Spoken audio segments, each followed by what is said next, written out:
Soit avec vous. Votre esprit. Évangile de Jésus-Christ selon saint Marc. Gloire à toi, Seigneur. En ces jours-là, comme il y avait de nouveau une grande foule et que les gens n'avaient rien à manger, Jésus appelle à lui ses disciples et leur dit : « J'ai de la compassion pour cette foule, car depuis 3 jours déjà, ils restent auprès de moi et n'ont rien à manger. Si je les renvoie chez eux à jeun, ils vont défaillir en chemin, et certains d'entre eux sont venus de loin. » Ses disciples lui répondirent : « Où donc pourra-t-on trouver du pain pour les rassasier ici, dans le désert ?» Il leur demanda : « Combien de pain avez-vous » Ils lui dirent : « 7. » Alors il ordonna à la foule de s'asseoir par terre. Puis, prenant les 7 pains et rendant grâce, il les rompit et il les donnait à ses disciples pour que ceux-ci les distribuent. Et ils distribuèrent à la foule. Ils avaient aussi quelques petits poissons que Jésus bénit et fit aussi distribuer. Les gens mangèrent et furent rassasiés. On ramassa les morceaux qui restaient, cela faisait 7 corbeilles. Or, ils étaient environ 4000. Puis Jésus les renvoya. Aussitôt, montant dans la barque avec ses disciples, il alla dans la région de Dalmanutha. Acclamons la parole de Dieu. Louange à toi, Seigneur Jésus.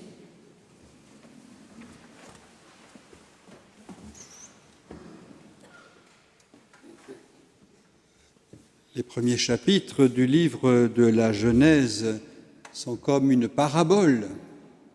Et comme toujours, dans une parabole, il nous faut aller à la recherche du message qui s'adresse à nous dans ce que nous sommes et dans ce que nous vivons aujourd'hui. Parmi tout ce que l'on pourrait dire et commenter, je retiens simplement une question et une réponse qui résument d'une certaine manière toute l'histoire dramatique des relations entre Dieu et son peuple. Où es-tu ? Réponse : j'ai eu peur, je me suis caché. Ce « où es-tu » c'est ce que Dieu ne cesse de nous adresser comme question. Mais où es-tu donc, toi que j'ai créé à mon image et selon ma ressemblance ? Mais où es-tu donc, toi à qui j'ai confié le soin et la croissance de toute la création ? Mais où es-tu donc, toi dont j'ai fait mon enfant bien-aimé et que j'ai rempli de mon esprit d'amour ? Mais où es-tu donc ? Et bien souvent, nous n'avons d'autre réponse à formuler que « j'ai eu peur ». J'ai eu peur que tu m'en demandes trop. J'ai eu peur que tu m'invites à aller jusqu'au bout du don de moi-même.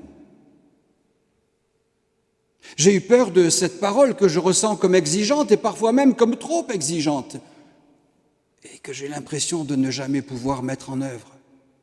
Alors je me suis caché.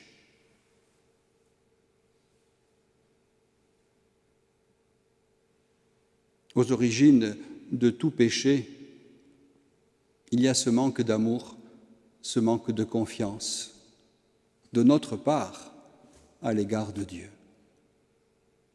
Qu'il n'y ait que don et nous ne savons pas accueillir ce don. Nous avons peur d'accueillir ce don. À l'origine de tout péché, il y a cette épreuve de la liberté. Dieu qui fait de moi un partenaire, un collaborateur, et moi, qui bien souvent est comme désir de prendre sa place.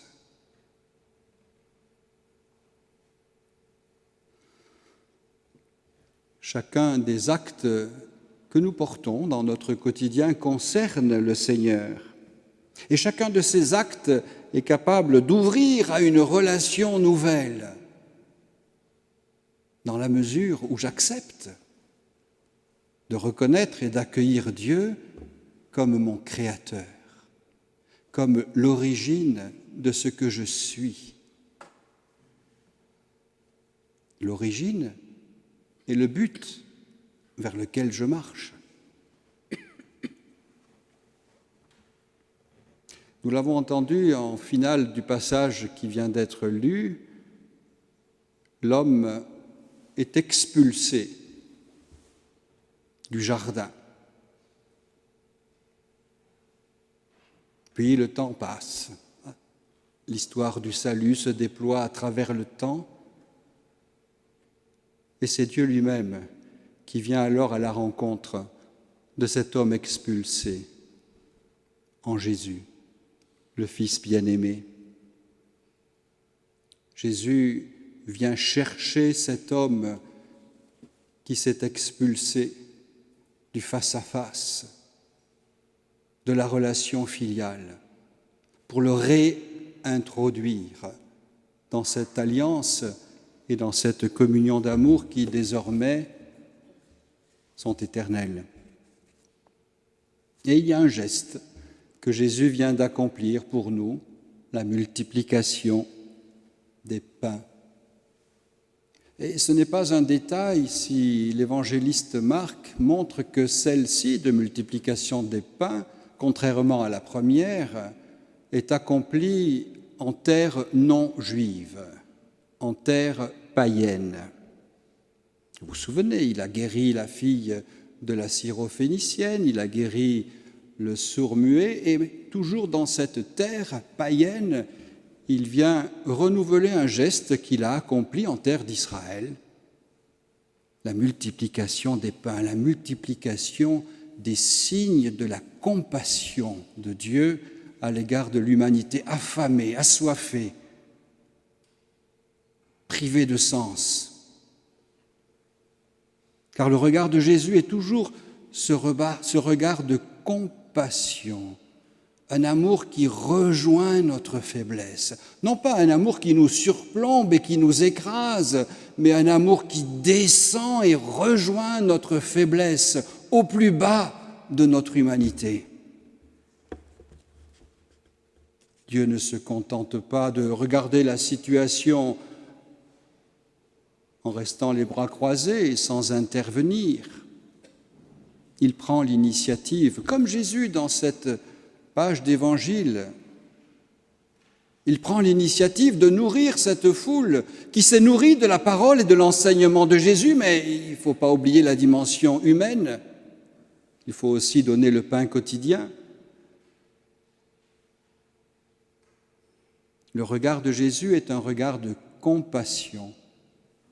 Devant l'événement et la situation, le regard des disciples, un peu provoqué par Jésus, ça sera celui du calcul. Mais nous n'avons que 7 pains. Autrement dit, ce n'est pas possible ce que tu voudrais. Ils sont incrédules quant à la réussite. Et d'ailleurs, lorsque Jésus va leur expliquer ensuite ce qui s'est passé là, il leur dira, mais pourquoi discutez-vous sur le manque de pain? Pourquoi est-ce que vous vous arrêtez à vos calculs humains? Comme si Dieu n'était pas capable, le maître de l'impossible, d'intervenir, de poser un acte d'amour. Et cette multiplication, pour être encore plus provocante, dans un lieu désert. On peut regarder tout autour, il n'y a rien. Avec 7 le désert, un lieu pas tout à fait choisi au hasard. C'est le lieu où Dieu aime à se manifester, c'est le lieu où Dieu fait entendre bien souvent ses appels à la conversion. Appelons-nous Saint Jean-Baptiste. Vous voyez, c'est dans le désert qu'une voix crie. Et peut-être faut-il simplement s'arrêter niveau des déserts géographiques, mais au désert humain qui nous entoure. Et c'est ce désert-là que la voix du Christ doit aujourd'hui se faire entendre. La première action de Jésus, c'est de rendre grâce pour raviver, pour manifester cette relation d'amour avec le Père. Et ce verbe « rendre grâce » vient pour la première fois dans l'évangile de Marc aujourd'hui, là où nous venons de l'entendre, et la deuxième fois, ça ne sera que 2 fois dans tout l'évangile, la deuxième fois, ce sera pour le dernier repas de Jésus avec ses disciples.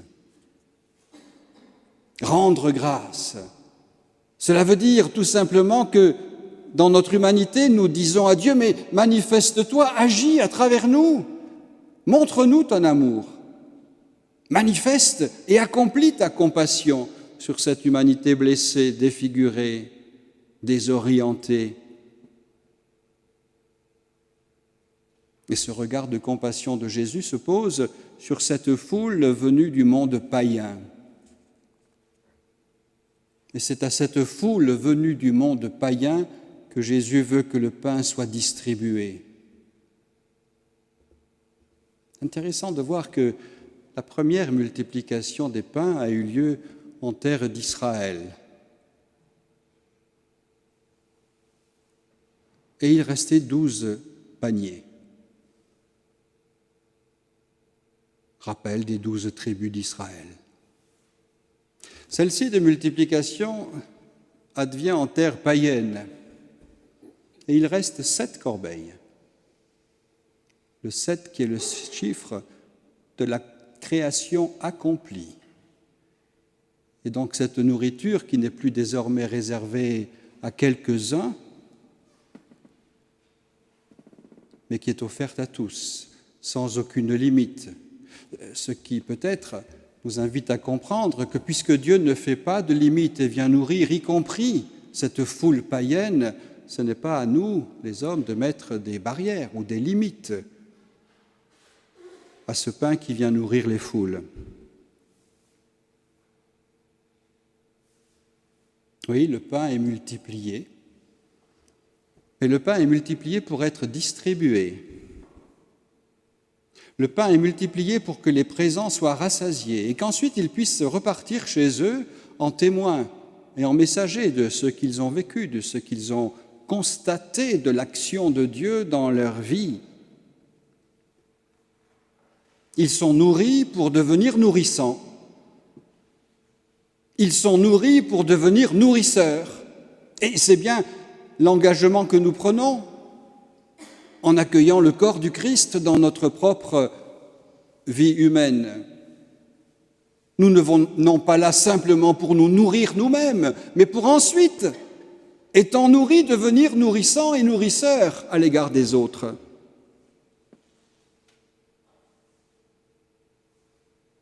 Voilà la conséquence du don, qui ne s'arrête jamais à celui qui le reçoit simplement, mais qui est un cadeau pour être partagé en vue d'une vie autre et nouvelle.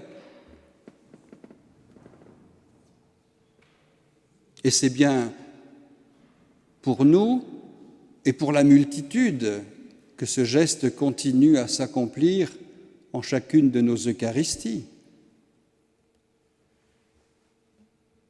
Eh bien, demandons au Seigneur d'être nous-mêmes maintenant dans l'action de grâce, de faire de nos vies, dans la diversité de nos vocations personnelles, une louange, un sacrifice offert pour que Dieu en nous manifeste son œuvre et pour que Dieu nous rende suffisamment libres et disponibles pour que nourris, nous allions ensuite nourrir les autres. Jésus multiplie les pains et dit à ses disciples, distribuez-les. Jésus se donne à nous, pain de vie, et il nous dit, allez, partagez ma vie avec vos frères et sœurs. Amen.